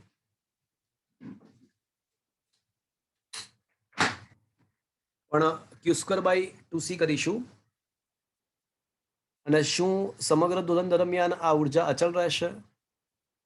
તો કહું તમને, ચલો પેલા Q0 ના, શું કહો છો? શું કહો છો?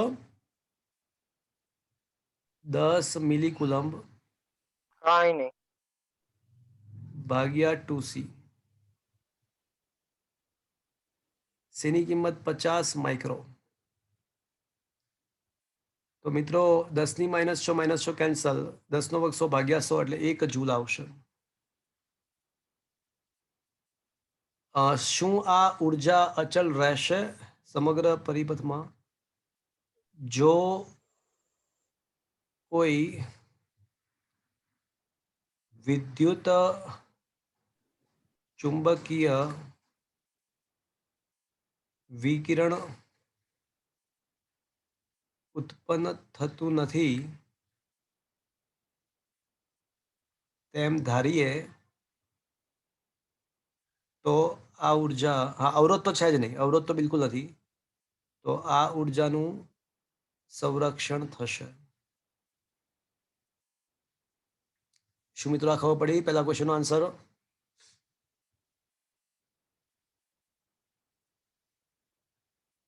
Is that clear? Yes sir. બીજો ક્વેશ્ચન, પ્રાકૃતિક આવૃત્તિ કેટલી? ચલો પરિપથની પ્રાકૃતિક આવૃત્તિ 1/√LC. કોણીય આવૃત્તિ હોય તો 1/√LC, પણ આવૃત્તિ છે તો શું કરીશું? 1/2 1/2π√LC. સોરી. થશે મિત્રો? જાતે કરશો? હા કે ના? ચલો હા સર. સીમા પહેલું ક્વેશ્ચન એવો છે કે કયા સમયે સંગ્રહિત ઉર્જા સંપૂર્ણપણે કેપેસિટરમાં હશે, એટલે કે વિદ્યુત ઉર્જા સ્વરૂપે હશે? તો મિત્રો જ્યારે કેપેસિટર પરનો વિદ્યુત ભાર મેક્સિમમ હોય, કેપેસિટરનો વિદ્યુત ભાર, હા પોઝિટિવ કે નેગેટિવ ગમે તે ચાલે, પણ વિદ્યુત ભાર મેક્સિમમ થાય ત્યારે કેપેસિટરમાં સંગ્રહિત ઉર્જા મહત્તમ થાય. શું કામ? કારણ કે કેપેસિટરમાં સંગ્રહિત ઉર્જાનું સૂત્ર શું છે?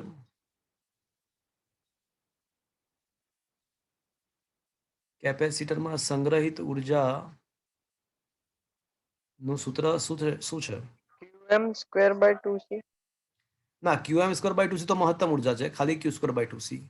અને Q ની કિંમત સમય સાથે બદલાશે. તો જ્યાં Q બરાબર શું છે મિત્રો? QM અથવા Q0. QM પણ કહી શકું, Q0 પણ કહી શકું. Q0 cos omega plus phi. cos omega t plus phi. ના, +5 નહીં આવે, cos ઓમેગા t જ આવશે. જ્યારે cos ઓમેગા t બરાબર ±1 થાય તો Q નું મૂલ્ય પોઝિટિવ કે નેગેટિવ, તો Q નું મૂલ્ય માનાંકમાં Q મહત્તમ થશે. અને માનાંકમાં Q મહત્તમ થાય તો ઉર્જા પણ મહત્તમ થાય. એટલે ઉર્જા મહત્તમ કરવા માટે cos થીટાની કિંમત ±1 કરવી પડે. ઉર્જા કેપેસિટરની મહત્તમ કરવા માટે વિદ્યુત ભાર મહત્તમ કરવો પડે, અને વિદ્યુત ભાર મહત્તમ કરવા માટે cos થીટા ±1. તો વિચારો હવે થીટાની કઈ કિંમત માટે ±1 આવે છે? થીટાની કઈ કિંમત માટે ±1 આવે છે? તો cos 0 1, cos પાઈ -1, cos 2 પાઈ પાછું 1, cos 3 pi -1 and so on. તો can I say ઓમેગા ના બદલે 2 pi by capital T into T is equals to n pi, જ્યાં n start from 0 1 2 3. લખાય? તો પાઈ પાઈ કેન્સલ, તો પછી સમયની કિંમત કઈ મળશે? તો n t બાય 2 થશે, જ્યાં n બરાબર 0 1 2 3. તો મૂકતા જાઓ, 0 મૂકો તો 0 આવશે, પછી t બાય 2 આવશે, પછી t આવશે, અને સો ઓન 3t બાય 2. તો કયા સમયે કેપેસિટરમાં સંપૂર્ણપણે ઉર્જા આવી જશે? તો t0, t બાય 2, t, અને જ્યાં t બરાબર શું? જ્યાં t બરાબર શું? જ્યાં આવર્તકાળ બરાબર શું? આવર્તન. હા, t બરાબર 1/f0. આવર્તકાળ. હા, આવર્તકાળ છે, પણ કેટલો? તો આ f0 જે મળ્યો ને મિત્રો, એનું વ્યસ્ત કરી નાખો એટલે આવર્તકાળની કિંમત મળી જશે. Is that clear?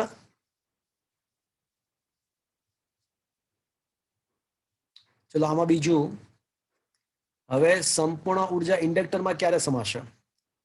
તો મિત્રો, ઇન્ડક્ટરના ચુંબકીય ક્ષેત્રની ઉર્જા, તો ઇન્ડક્ટરમાં ચુંબકીય ક્ષેત્રની ઉર્જા નું સૂત્ર મિત્રો તમને ખ્યાલ છે શું છે? ½ Li². જ્યારે પ્રવાહ મહત્તમ થશે, જ્યાં પ્રવાહ Q0 ω0 sin ωt. તો જ્યારે પ્રવાહ મહત્તમ થાય ત્યારે ઇન્ડક્ટરની ઉર્જા મહત્તમ થાય. તો મિત્રો, ઇન્ડક્ટરની ઉર્જા મહત્તમ કરવા માટે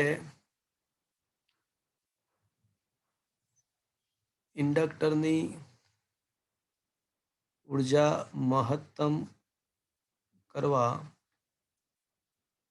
પ્રવાહ I બરાબર ± મહત્તમ થવું પડે.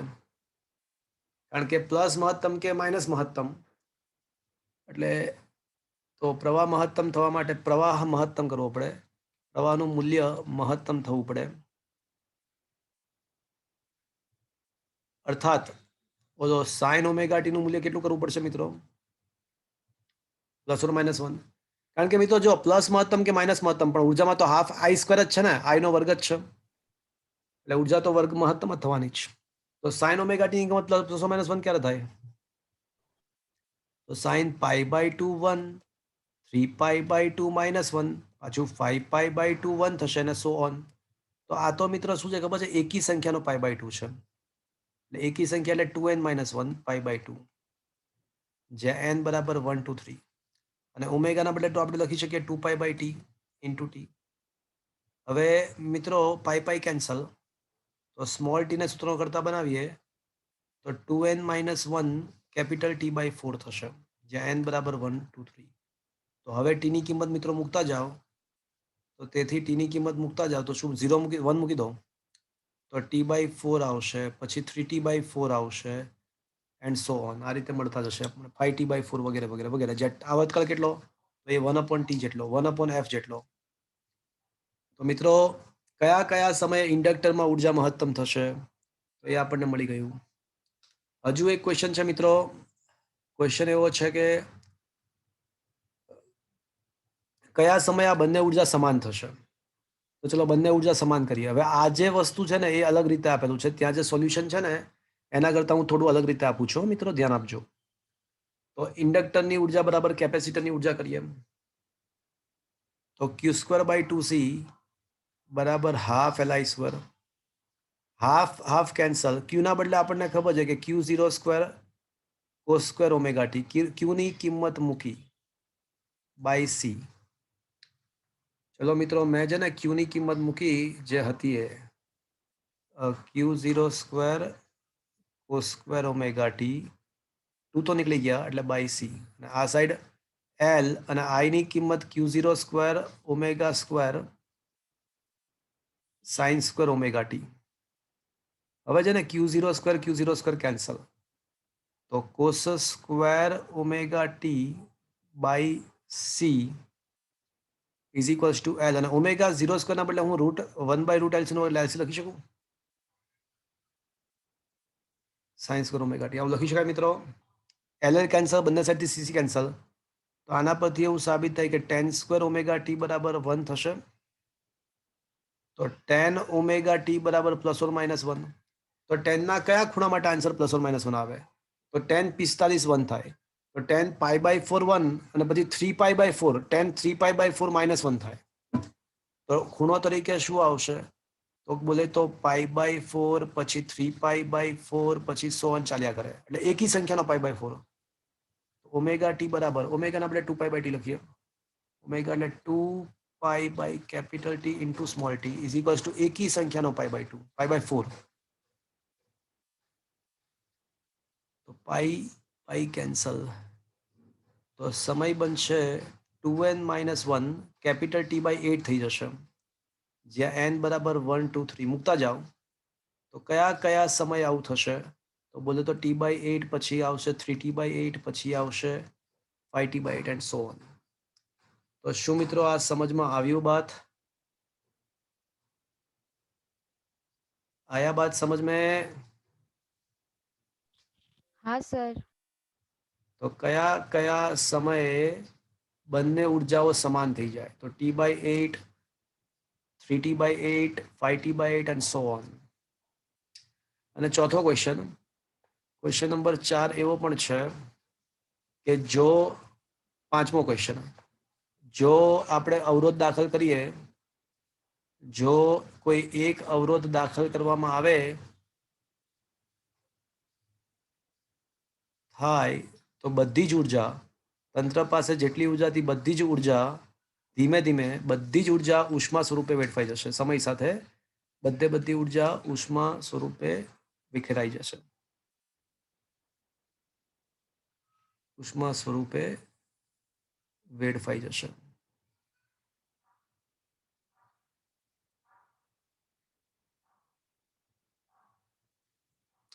તો શું મિત્રો આ સમજમાં આવ્યો આખો દાખલો મિત્રો? Yes, sir. Is that clear friends? Yes, sir. Okay. હવે છે ને મિત્રો હવે લાઇનસર દેખીએ ને તો 17મો એક દાખલો બાકી છે. એક 17મો દાખલો બાકી છે એ નેક્સ્ટ ટાઈમનો મતલબ સિલેબસ પત્યા પછી. 17મો સિલેબસ પત્યા પછી 18 19 20 પતી ચૂક્યા છે. 21મો પણ પતી ચૂક્યો છે. મિત્રો 22મો ક્વેશ્ચન છે ને હું તમને હોમવર્કમાં આપું છું. એમાં અલગ અલગ એસક્યુ, બહુ સરસ મજાના એસક્યુ છે મિત્રો, એકદમ સરસ છે. તમને લોજિકલી ફંડામેન્ટલી બહુ મજા આવે એવા એસક્યુ છે. તો તમે એના સોલ્યુશન્સ વાંચજો. ઘણી વખત JEE નીટની અંદર અમુક ટ્રિકી થિયોરી બેઝડ ક્વેશ્ચન પૂછતા હોય છે. તો આવા બધા ક્વેશ્ચન વાંચવાથી ઘણો ફાયદો થતો હોય છે. આમાં 5-6 ફંડામેન્ટલ ક્વેશ્ચન્સ આપેલા છે એસક્યુ જેવા. તો તમે વાંચજો. 22મો ક્વેશ્ચન જાતે વાંચવા માટે આપું છું. 23મો ક્વેશ્ચન ડિસ્કસ કરીએ મિત્રો આપણે. એમાં કશું જ નથી, એક જ સ્ટેપનો ક્વેશ્ચન છે. પાવર ટ્રાન્સમિશન લાઇનની અંદર પ્રાથમિક કોઇલના આંટાઓની સંખ્યા આપી છે. પ્રાઇમરીના આંટાઓની સંખ્યા આપણને 4000 આપ્યા છે. અને એના વોલ્ટેજ પ્રાથમિક ઉચલાના વોલ્ટેજ પણ આપણને આપેલા છે 2300 વોલ્ટ. તો ઇનપુટ વોલ્ટેજ આપણને આપેલા છે. આઉટપુટ મતલબ સેકન્ડરીના વોલ્ટેજ, આઉટપુટનો મતલબ સેકન્ડરીના વોલ્ટેજ 320 જોઈએ છે. તો આંટાઓની સંખ્યા કેટલી દાખવી જોઈએ? બોલો શું લખશું મિત્રો હવે?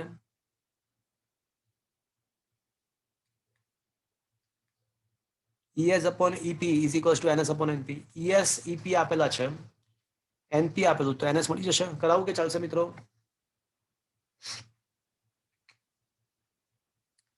ચાલશે સર. ગોળ છે. ચાલશે મિત્રો. આ ક્વેશ્ચન કરાવવાની જરૂરિયાત લાગે છે મિત્રો? હા કે ના? ગોળ છે કહું. Okay fine. Question number 24 discuss કરીએ મિત્રો. 24માં ક્વેશ્ચન પર આવી જાઓ.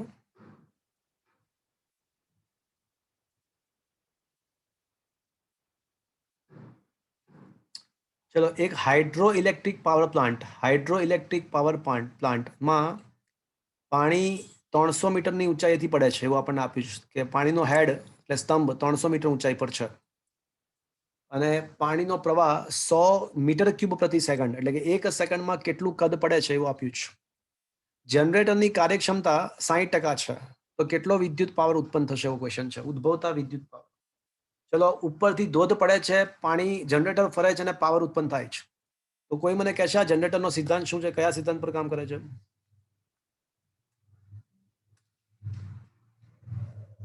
બોલો, કોઈ કહેશે મને? યાંત્રિક ઉર્જાનું વિદ્યુત ઉર્જામાં.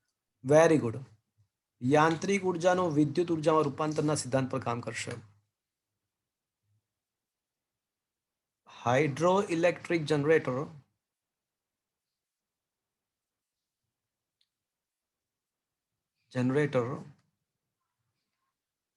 યાંત્રિક ઉર્જાનું વિદ્યુત ઉર્જામાં રૂપાંતર કરે. ચલો, હવે કાર્ય, કોઈ મને કહેશે કાર્યક્ષમતા 60% જેનો મતલબ શું થયો?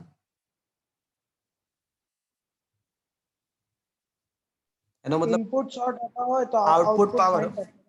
હા, આઉટપુટ પાવર જે છે એ ઇનપુટ પાવરના કેટલા ટકા હશે? 60%. અથવા આઉટપુટ ભાગ્યા ઇનપુટ બરાબર 60%. આઉટપુટ ભાગ્યા ઇનપુટ બરાબર 60%. છે. આ સમજ પડી મિત્રો?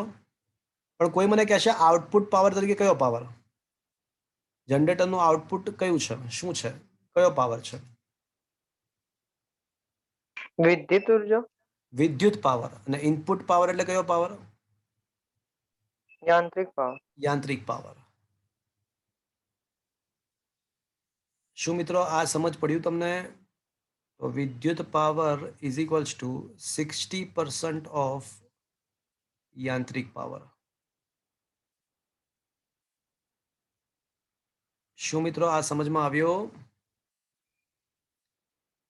ચલો, હવે મિત્રો યાંત્રિક પાવર શોધી કાઢીએ અને પછી એના 60% કરીએ તો આપણને વિદ્યુત પાવર મળી જશે.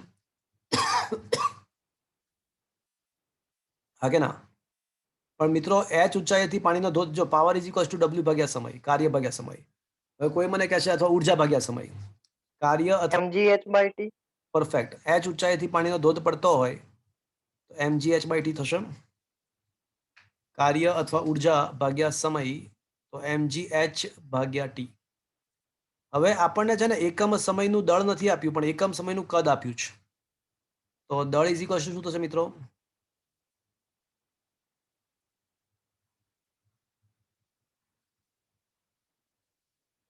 આ સમજ્યા મિત્રો? દળ ઇઝ ઇક્વલ્સ ટુ કદ ગુણ્યા ઘનતા. હા કે ના? હા કે ના? સર. ઓ, તો મિત્રો એકમ સમયનું કદ આપણને આપેલું છે, ગુણ્યા ઘનતા ગુણ્યા g ગુણ્યા h. તો એકમ સમયનું કદ આપણને આપ્યું છે. કેટલું આપ્યું જો તો રકમમાં? 100. પાણીની ઘનતા 1000. g કીધું છે કે 9.8 અને કઈ ઊંચાઈથી પડે છે? 300. 300 મીટર.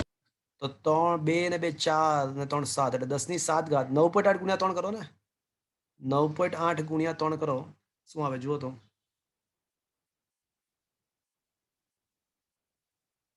₹29.4. 29.4. પણ કોઈ મને કહેશે આ કયો પાવર મળ્યો? આ તો કયો પાવર મળ્યો? કોઈ ઇનપુટ પાવર મળ્યો. આ તો પાણીના ધોધ વડે એટલે ઇનપુટ જનરેટરને આપેલો ઇનપુટ પાવર મળ્યો. તો હવે વિદ્યુત પાવર કેટલો હશે? આ તો મેકેનિકલ પાવર મળ્યો. તો ઉદ્ભવ તો વિદ્યુત પાવર કેટલો હશે? બોલો કેટલો હશે? Output by input into 100. અરે આ રહ્યું સમીકરણ નંબર 1 છે જ ને. Electrical power is equals two 0.6 of the mechanical power. તો આ જે પણ કઈ આન્સર આવ્યો એને 29.4 ગુણ્યા 10⁶ ને 0.6 વડે ગુણી નાખો તો શું આવે જુઓ તો મિત્રો. 17.64. 17.64 10⁶ ના બદલે 176.4 10⁶ લખી નાખું અને 10⁶ એટલે મેગા થાય. 10⁶ એટલે મેગા થાય તો 1.76.4 મેગાવોટ આન્સર આવે જો તો અલગ મેથડથી કર્યો છે પણ સેમ આન્સર આવે છે મિત્રો. હા સર. તો હું આનો સ્ક્રીનશોટ તમને આપી દઉં છું, તમે લખી નાખજો સામેની સાઈડ. મેં થોડું સહેલું બનાવી નાખ્યું છે, ત્યાં જે મેથડ આપી છે એના કરતાં એકદમ સરળતાથી સોલ્વ કર્યું છે. Is that clear friends? Sir. Yes, sir. તો તમને સ્ક્રીનશોટ આપી દઈશ મિત્રો. હવે ક્વેશ્ચન નંબર 25 અને 26 બંને સાથે થઈ શકે એવા છે પણ એમાં શાંતિથી વાર લાગે એવું છે એટલે અત્યારે હું સમય બગાડવા નથી માંગતો. તો સ્વાધ્યાયનો 17મો, 25મો અને 26મો અને ઉદાહરણ નંબર 7 આ 4 દાખલાઓ છે ને આફ્ટર સિલેબસ આપણે ડિસ્કસ કરીશું. ઓકે, સહેલા જ છે. 25 26 એક સાથે થઈ જાય પણ થોડી વાર લાગે એવા છે, ટ્રાન્સફોર્મર પર આધારિત છે. તો આફ્ટર સિલેબસ કમ્પ્લીટ્સ. તો ઉદાહરણ નંબર 7 સ્વાધ્યાયનો 17 25 અને 26 સિલેબસ પત્યા પછી ડિસ્કસ કરીશું. 100% કરીશું અને કરવું તમારે ભણવાનું પણ છે, કરવાનું પણ છે. પ્રિપેરેશન ના કરતા પણ લેક્ચર ભરજો એ વખતે. તો આજનો સેશન અને આ ચેપ્ટર અહીંયા આગળ ફિનિશ કરીએ છીએ. મિત્રો સાંભળજો પહેલા મારી વાત. આવતા લેક્ચરમાં ફરજિયાતપણે સ્વ અધ્યયન પોથીના MCQ સોલ્વ કરીને લાવવાના છે. બીકોઝ ઓલા જે MCQ છે ને અડધો કલાકમાં જ પતી જશે. જે મારા અસાઇનમેન્ટમાં જે મારા નોટ્સની અંદર પાછળ આપેલા છે એ તો અડધો કલાકમાં જ પતી જશે. તો નેક્સ્ટ લેક્ચરમાં સ્વ અધ્યયન પોથી કમ્પલસરીલી બુધવારે આવો ત્યારે કરીને લાવવાની છે. 100% કરીને લાવવાની છે. બુધવારના લેક્ચરની અંદર સ્વ અધ્યયન પોથી કરીને લાવજો. MCQ 50 માર્ક્સના બોર્ડની એક્ઝામની અંદર હોય છે. આ ચેપ્ટરમાંથી 4 MCQ પૂછાવાના છે અને 4 માર્ક્સનો એક મોટો પ્રશ્ન પૂછાવાનો છે. મોટા પ્રશ્નમાં થિયરી પણ આવી શકે, દાખલો પણ આવી શકે, અથવા બે નાના પ્રશ્નો 2 માર્ક્સના પણ આવી શકે ભેગા કરીને. એટલે ખૂબ જ મહત્વનું MCQ 50% વેઇટેજ છે. JEE નીટ ગુજસેટમાં પણ કામનું. સ્વ અધ્યયન પોથી સોલ્વ કરીને લાવજો. આજનો સેશન મિત્રો અહીંયા આગળ હું ફિનિશ કરી રહ્યો છું. વળી પાછા બુધવારે એઝ પર ધ સ્કેડ્યુલ મળીશું આપણે.